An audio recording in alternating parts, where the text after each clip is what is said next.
Но он слишком большой. Давай.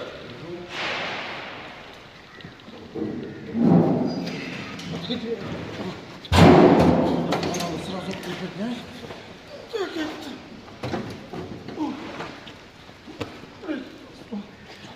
Ёбнется.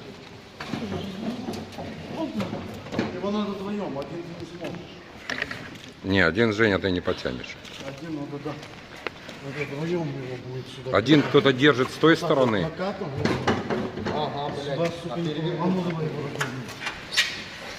Да, вот этот вариант лучше. Вот, вот. Вот так вот. Я его сюда, ты придерживаешь, я его сюда на себя, и он раскалывается. Да, давайте. Нажимай же. Пришел очень большой.